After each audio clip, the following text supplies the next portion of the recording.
درس الأحكام الإلهية لفوز الإنسانية سورة الإسراء تفسير ابن كثير. الحمد لله رب العالمين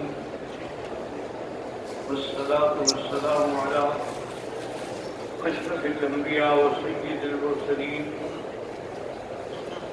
سيدنا محمد وعلى آله وأصحابه أجمعين. اللهم صل على سيدنا محمد وعلى آل سيدنا محمد كما صليت على إبراهيم وعلى آل إبراهيم في العالمين إنك حميد مجيد. أعوذ بالله من الشيطان الرجيم. بسم الله الرحمن الرحيم. ولا تجعل يدك مغلولة إلى عنقك ولا تبسطها كل البسط فتقعد ملوما محسورا.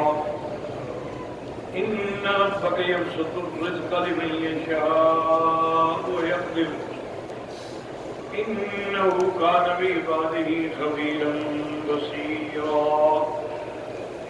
قال المؤلف والمفسر رحمه الله تعالى: أدام النفع بعلومه وعلومكم في الدارين آمين. إلى أن قال: يقول تعالى عاملا بالاقتصاد في العيش ضاما للبخل ناهيا عن الصرف. اللہ تبارک و تعالی معیشت کے بارے میں حکم فرماتے ہیں کہ درمیانی راہ اختیار کرے. بخل کی بھی مذمت فرماتے ہیں اور اسراف کی بھی منع فرماتے ہیں کہ بلا وجہ آدمی اسراف نہ کرے. فلا تجعل يدك مغلولة إلى عنقك، یعنی محاورہ ہے کہ لا تكن بخیلا منوعا، بخیل بھی نہ بنو اور اب خیر کو روکنے والے بھی نہ بنو. لا تؤتی أحدا شيئا، کسی کو کچھ بھی نہ دو. كما قالت اليهود عليهم لعائن الله يد الله مغلولة نسبوه إلى البخل تعالى وتقدس الكريم الوهاب. جیسے کہ یہودیوں نے اللہ کی ان پہ کروڑ لعنتیں ہوں، انہوں نے کہا تھا نعوذ باللہ کہ اللہ کے ہاتھ جو ہے وہ بندھے ہوئے ہیں، یعنی اب وہ اپنے بندوں کو کچھ نہیں دیتے. تعالی وتقدس، اللہ کی ذات بلند ہے اور منزہ ہے ایسی باتوں سے. وہ کریم بھی ہے اور دینے والے بھی ہیں. اور اللہ نے دوسرا حکم فرمایا کہ ولا تبسطا كل البسط، أي ولا تسرف في الإنفاق فتعطي فوق طاقتك وتخرج أكثر من دخلك وتقعد ملوما محسورا. وهذا من باب اللف والنشر فتقعد إن بخلت ملوما يلومك الناس يذمونك ويستغنونك عنك كما قال زهير بن أبي سلمة في المعلق: ومن كان ذا بال يبخل بماله على قومه يستغني عنه ويذمهم. اب اللہ نے فرمایا کہ تم اسراف بھی نہ کرو خرچ کرنے میں کہ اپنی طاقت سے زیادہ پاؤ نہ پھیلاؤ، اور جتنی تمہاری آمدنی ہے اس سے بھی زیادہ خرچ نہ کر ڈالو.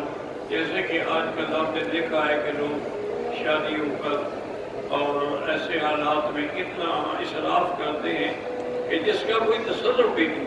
نعوذ باللہ آدمی تصور بھی نہیں کر سکتا، صرف جی ناک ہماری نہ کٹ جائے.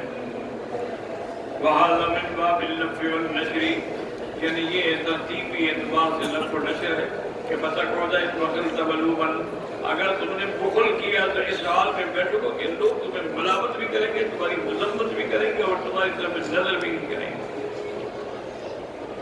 جیسے کہ زہیر نے کہا کہ جو صاحب مال ہیں اگر وہ اپنے مال میں بخل کرتے ہیں، اپنی قوم پہ خاطر نہیں کرتے، نتیجہ یہ ہوگا کہ قوم بھی ان سے مستغنی ہو جائے گی اور یہ خود ہی مذموم اور ذلیل ہو جائے گا.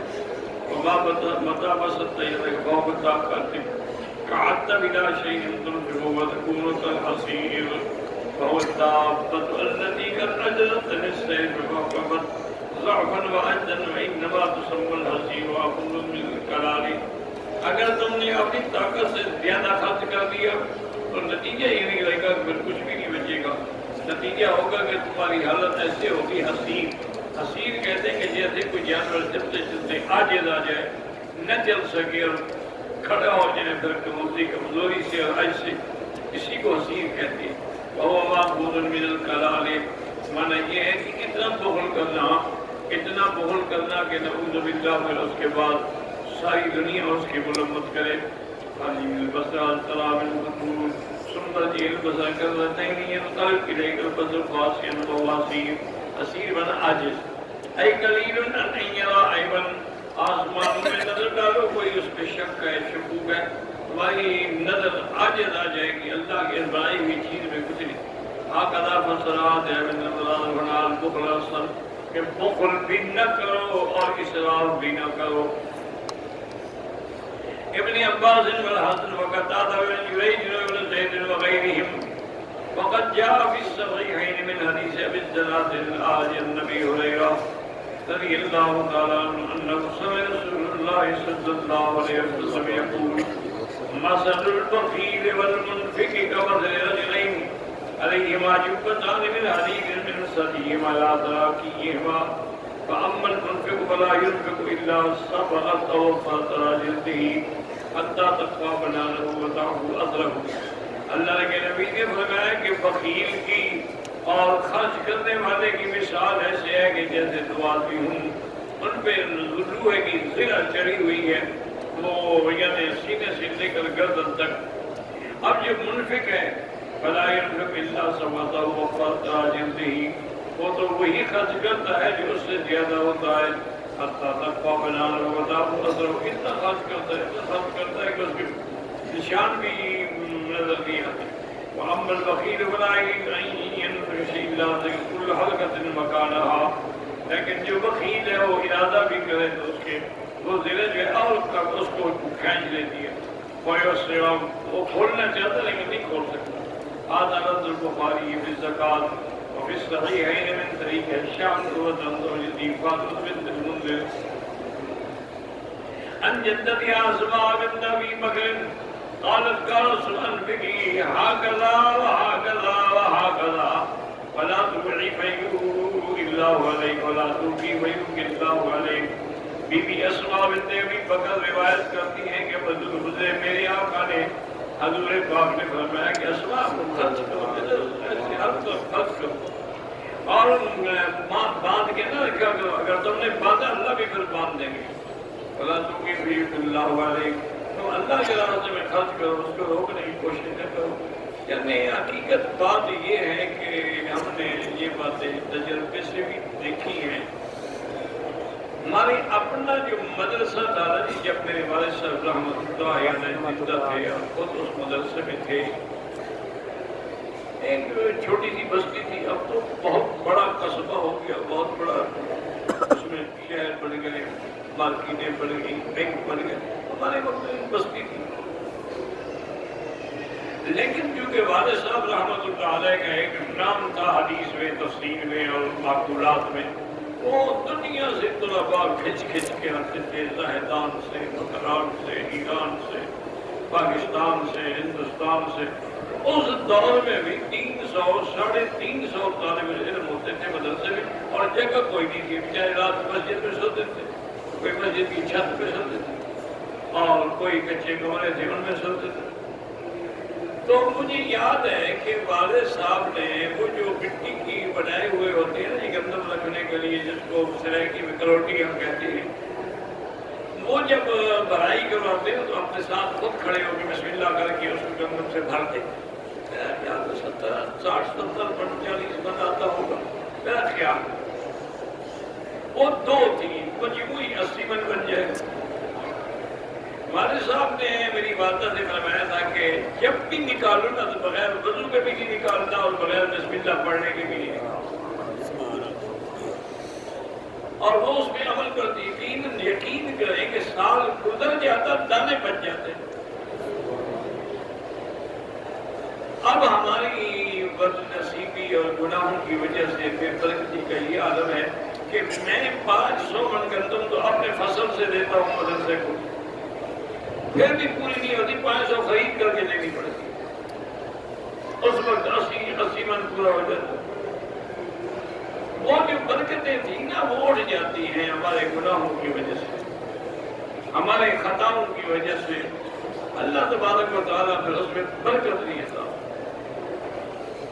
ہمارے استاد سے فوت ہو گئے حضرت مولانا حبیب اللہ گمانوی رحمۃ اللہ علیہ، حضرت علامہ انور شاہ کاشمیری کے شاگرد تھے اور مولانا حسین علی صاحب بچہ والوں کے خلیفہ، بڑے علماء میں سے۔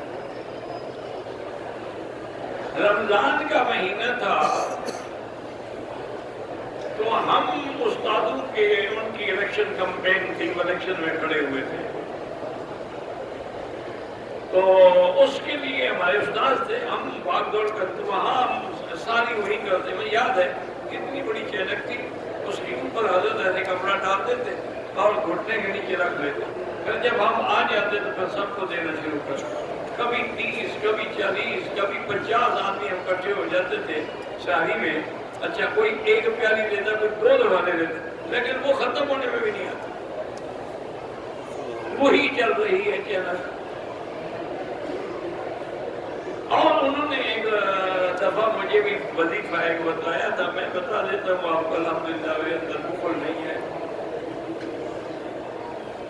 انہوں نے فرمایا کہ اگر مثلا کھانا تھوڑا ہے، مہمان زیادہ آ جائے، تو اس پہ 3 دفعہ سورۃ الکوثر انا اعطیناک الکوثر فصلی لربک وانحر ان شانئک الابتر پڑھ کے دم کر دو، اس کو ڈھانپ کے رکھ دو، پھر دینا شروع کر دو، انشاءاللہ جتنے مہمان سب کو پورا ہو جائے۔ اور کئی دفعہ ہم نے تجربہ بھی کیا۔ تو یہ باتیں ہیں، اصل بات وہی ہے کہ ایمان ہو، اخلاص ہو، یقین ہو۔ آج مشکل یہ بن گئی ہے کہ نہ پیر میں ہے نہ مرید میں ہے، نہ استاد میں ہے اور نہ شاگرد میں۔ حضرت مولانا عبید اللہ سندھی رحمۃ اللہ علیہ یہاں مکے میں جبل ابی قبیس میں رہتے تھے، کچا مکان تھا 2 کمرے۔ والد صاحب رحمۃ اللہ علیہ اس وقت عالم تھے، عالم میں پڑھاتے تھے، لیکن حضرت کے بعد جاتے تھے حجت اللہ البالغہ پڑھنے کے لیے اور تفسیر قرآن پڑھنے کے لیے شاہ ولی اللہ کی طرز، کیونکہ وہ ان کے براہ راست مدرسے وحد کے شاگرد۔ تو والد صاحب فرماتے ہیں کہ اللہ نے یعنی ان کو ایسا علم عطا فرمایا تھا کہ ہم نوجوان تھے، مدرس تھے، ہم تفسیریں دیکھ کے جاتے تیار ہو کے کہ آج استاد کو یہ سوال کریں گے، یہ کریں گے، یہ کریں گے، یہ سوال کریں گے، آج استاد کو تنگ کرنا ہے۔ تو کہتے جب وہ آتے بسم اللہ آپ پڑھ کے تفسیر شروع کرتے، ہمارے ہر سوال کا جواب خود دیتے جاتے۔ اب ہمارے پاس کسی نے کیا اعتراض کر، ایک دفعہ فرماتے ہیں کہ میں گیا، ایک دن باہر نہیں آئے پڑھانے کے لیے، دوسرے دن بھی نہیں آئے، میں نے ان کے خالد سے کیا، انہوں نے کہا کہ جی کو بتانا نہیں بڑے شرم صاحب، حضرت فاقے سے 2 دن ہو گئے، 3 دن کھایا کچھ نہیں، گھر میں کچھ نہیں۔ اب فاقے نے ان کو اتنا کمزور کر دیا ہے کہ اٹھ کے چل نہیں سکتے، چارپائی میں بیٹھ کے وضو کرتے ہیں اور اشارے سے نماز پڑھتے ہیں۔ کہتے ہیں کہ غربت کا زمانہ تھا، میں نے بڑی مشکل سے ایک طرف سے کوشش کی، 10 ریال مجھے ملی، اس زمانے میں 10 ریال بڑی چیز تھی، تو میں نے ان کے خادم کو جا کے دیے کہ حضرت کی، اور نے کہا ٹھیک 10 ریال تو 1 مہینے کا راشن آ جاتا تھا۔ فرماتے کہ دوسرے دن میں حرم شریف کی طرف جا رہا تھا اور حضرت حرم سے باہر آ رہے تھے، مجھے دیکھا تو کہا خیر پر ٹھہر جاؤ، میں نے رک گیا، کہا کہ تم کون ہو مجھے 10 ریال میں خریدنے والے؟ اگر ہم نے بکنا ہوتا تو انگریز تو ہمیں کروڑوں دینے کے لیے تیار تھا، وہ ہمیں نہ خرید سکا، ہمیں ہند نہ خرید سکا، تم 10 ریال دے کے مجھے خریدنا چاہتے ہو؟ خبردار آئندہ کبھی مجھے پیسے نہیں دینے، یہ میرا اور میرے مالک کا معاملہ ہے، وہ مجھے بھوکا رکھنا چاہتا ہے، میں راضی ہوں، وہ اگر نہ دے تو میں کیا کروں؟ تو کہتے ہیں ایک دن خوش بیٹھے تھے حضرت، تو میں نے کہا حضرت آپ پہاڑ پہ بیٹھے ہیں، یہاں ہم 2 یا 3 طالب ہیں جو پڑھنے آتے ہیں، اگر آپ حرم میں بیٹھ کے درس دیں تو 1000 آدمی مستفید ہوں۔ لگے مولوی خیر محمد دل ٹوٹ گیا. جب بندے کا دل ٹوٹ جائے نا تو پھر کچھ نہیں ہوتا، کیونکہ دل کے زندہ ہونے سے زندگانی ہے. جب دل ٹوٹ جائے، انہوں نے کہا استاد تھا شیخ الہند اور شاگرد تھا عبید اللہ. اب نہ استاد ہے نہ شاگرد ہے، جن کو پڑھاتے ہیں وہی ہمارے سی آئی ڈی کام کرتا ہوں، ہماری جاسوسی کرتے ہیں. اس لیے میں نے چھوڑ دیا ہے. تم لوگ مخلص مجھے نظر آئے ہو، آ جاتے ہو تو میں بھی کچھ خوش ہو جاتا ہوں. قرآن کا دور بھی ہو جاتا ہے، کبھی پڑھا لیتا ہوں، میں دل نہیں کرتا کسی کو. اس لیے اب مصیبت ہوئی ہے کہ وہ بات ہی نہیں رہی. جیسے کہ اقبال نے کہا تھا کہ نہ وہ عشق میں رہی گرمیاں، نہ وہ حسن میں رہی شوخیاں. اللہ اکبر. نہ وہ خم ہے زلف ایاز میں. اب اذان تو ہے، رہ گئی رسم اذان، روح بلالی نہ رہی. بلال کی اذان کہاں اور ہماری اذانیں؟ ہم تو نقل کر رہے ہیں. دعا کرو اللہ یہ نقل ہی قبول کر.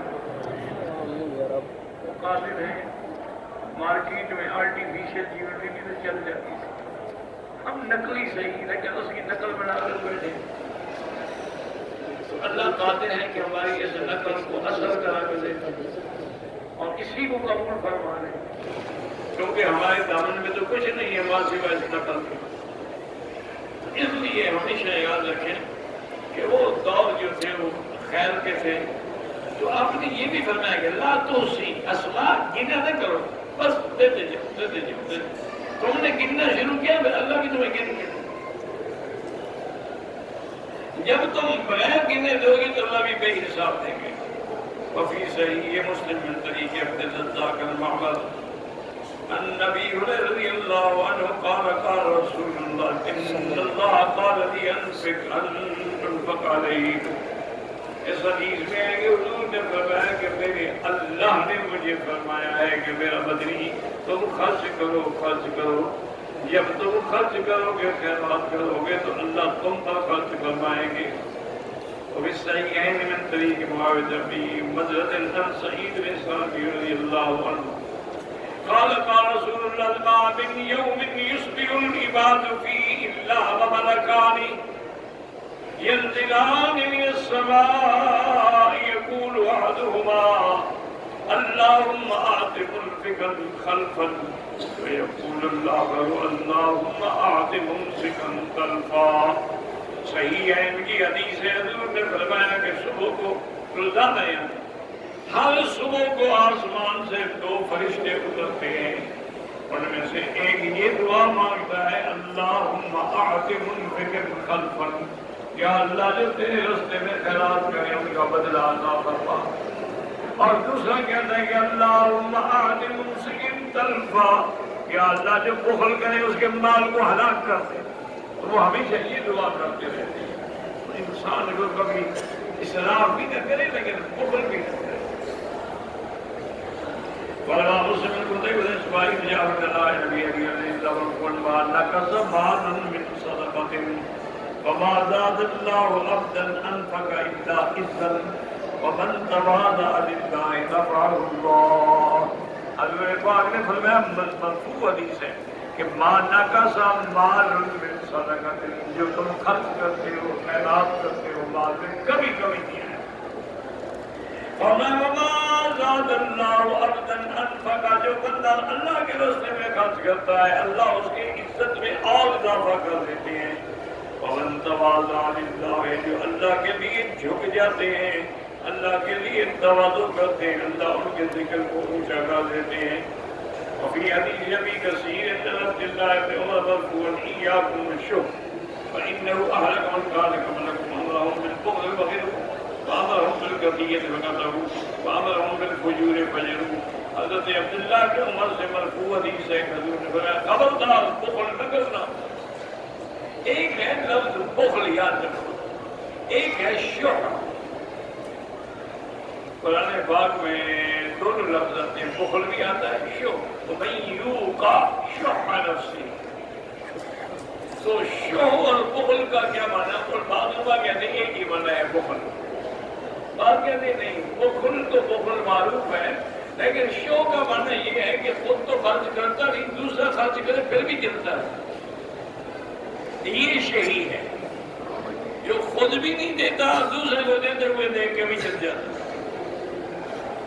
اس لیے انہوں نے کہا خبردار، انہوں نے نتیجہ کیا نکلا؟ ابرہم بالبخل، ان کو شیطان نے بخل کا حکم دیا، ان نے بخل کیا، اس نے حکم دیا قطع رحمی کا، انہوں نے قطع رحمی کی، اس نے حکم دیا بدبخت نے گناہوں کا، وہ گناہوں میں مبتلا ہو گئے، نتیجہ کیا نکلا کہ ہلاک ہو گئے۔ فَلَوَلْ بِحَكِيمٍ يُوسُفَ سَعْدَانَ مِنَ السَّنَبِيِّ وَعَبَدْنَا مَعَ النَّبِيِّ قَالَ قَالَ رَسُولُ اللَّهِ سَمَا يَخْرُجُ رَجُلٌ مَّا يُولِدُ صَدَقَةً حَتَّى يُؤْكَلُهَا 70 شَيْطَانًا، جب آدمی صدقہ کرتا ہے تو 70 شیطان ان کے منہ جو ہے ٹوٹ جاتے ہیں۔ وقال الإمام أحمد حدثنا أبو عبيد وأبو عبيدة الحداد حدثنا سكين بن عبد العزيز حدثنا إبراهيم الحجري عن أبي الأحوص عن عبد الله رسول الله صلى الله عليه وسلم من اقتصدا، حضرت نے فرمایا جو آدمی اقتصاد درمیانی اقتصاد سے اختیار ہو کبھی بھوکا نہیں ہوگا۔ وقالوا إن ربك يبسط الرزق لمن يشاء ويقدر، ایک بار نظارہ ہوا الرازق والقابل والباسط والمصرف في خلقه بما يشاء، رازق بھی اللہ کی ذات ہے، روکنے والی بھی اللہ کی ذات ہے، رزق بڑھانے والی بھی اللہ کی ذات ہے، اپنے بندوں میں متصرف بھی اللہ کی ذات ہے۔ وَيُغْنِي مَن يَشَاءُ، جس کو چاہے غنی کر دے، وَيَفْقِرُ مَن يَشَاءُ، جس کو چاہے فقیر کر دے۔ لِمَا لَهُ فِي ذَلِكَ الْحِكْمَةُ، کیونکہ اس میں حکمت ہے، کوئی غنی ہے کوئی فقیر ہے۔